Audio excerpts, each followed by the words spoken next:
Hello friends, legal advice by Hema શુક્લાની મારી YouTube ચેનલમાં આપનું હાર્દિક સ્વાગત છે.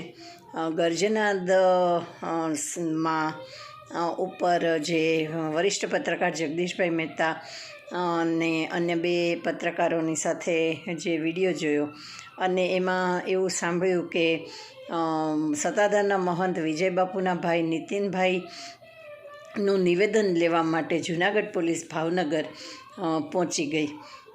જાણીને આનંદ થયો અને જૂનાગઢ પોલીસને આટલી બધી ઉત્સુકતા અને આટલી બધી સ્ફૂર્તિ માટે નવાઈ પણ લાગી, કારણ કે હજી એફઆઈઆર પણ કોઈએ નોંધાવી નથી કે નોંધાઈ નથી.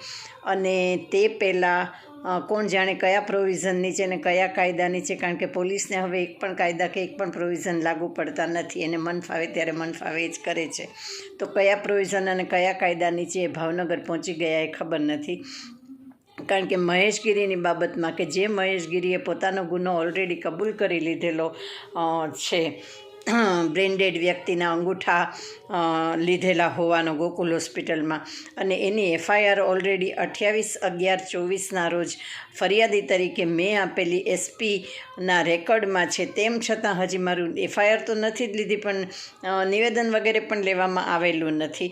અને છેક જૂનાગઢથી ભાવનગર સુધી આ વગર એફઆઈઆરે નિવેદન લેવા પહોંચી જવું, એ બદલ ખરેખર જૂનાગઢની પોલીસ ધન્યવાદને પાત્ર કહેવાય કે એમણે ઘણી સ્ફૂર્તિ દાખવી. શું કામ, કોને માટે, કેવી રીતે, કોના કહેવાથી, એ તો હવે આપણે વિચારવું રહ્યું. પણ આવી અનેક મારી એફઆઈઆર પેન્ડિંગ છે કે જે પોલીસે લીધેલી નથી, જેમાં નિવેદન લેવાઈ ગયા છતાં પણ એફઆઈઆર નથી લીધી અને કોર્ટની કમ્પ્લેન કરવી પડી છે. અને એવા સંજોગોમાં બધા જ કાયદા કાનૂન નેવે મૂકીને ભાવનગર પહોંચી જવું એફઆઈઆર લેવા. મિત્રો, પોલીસ સામે પણ હવે આ ઘણી બધી કાનૂની કાર્યવાહી કરવાની જરૂર છે અને આ બધા પ્રશ્નો પૂછવાની જરૂર છે. એટલા માટે જ હું આ વિડીયો લઈને આપની પાસે આવી છું. આપને ઉપયોગી લાગ્યો હોય તો please like, share and subscribe it also. આવા જ બીજા વિડીયો લઈને આપણે ફરીથી મળશું. અને પત્રકાર મિત્રોને પણ વિનંતી કે પોલીસની આ ગજબની ઉતાવળ ઉપર જરા પ્રકાશ પાડે અને વાયરલ કરે.